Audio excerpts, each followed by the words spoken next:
Les nuits de l'orientation ont pour vocation partout en France de faciliter l'orientation sans stress des collégiens, lycéens et étudiants.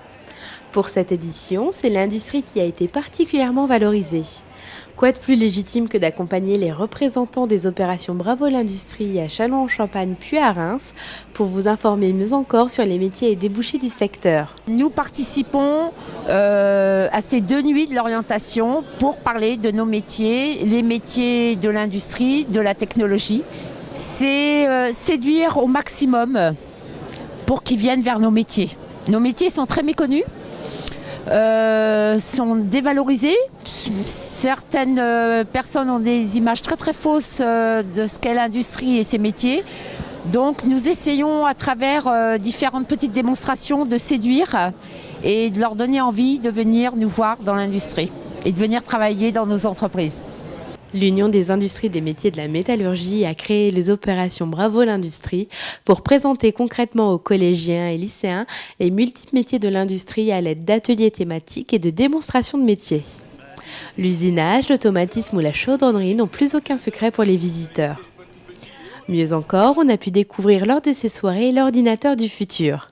À la fois ludique et instructif, il permet de se familiariser aux multiples aspects de l'environnement industriel à la pointe de la technologie. Je pense que c'est primordial pour l'industrie d'aller au-devant de ce public, tout simplement parce que, je dirais, on n'a pas toujours une presse qui est avec nous et il faut bien évidemment passer au-delà de ce qu'on peut lire. Il y a encore de l'emploi dans l'industrie et il faut que les jeunes gens puissent l'entendre, le voir et s'y projeter. Décidément, l'industrie a le vent en poupe.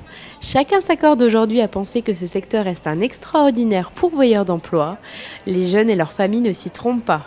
J'ai toujours été passionnée par les avions parce que je me suis dit, la première fois que j'en ai vu un, je me suis dit c'est quoi que cette chose qui vole. Et ça m'a toujours passionnée, on va dire. J'étais bouche bée devant les avions.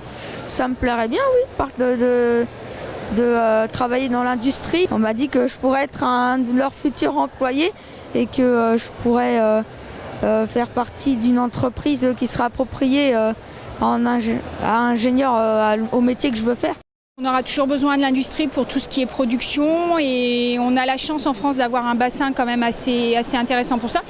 Et simplement, mon fils s'intéresse aux robots, donc au niveau industrie, il y a matière à trouver des débouchés. L'industrie a une palette de métiers et de fonctions qui peuvent tout à fait, où une femme peut tout à fait trouver sa place. Oui, absolument aucun problème pour ça et je pense qu'il n'y a absolument pas de barrière de mon point de vue entre les hommes et les femmes au niveau des métiers. Oui.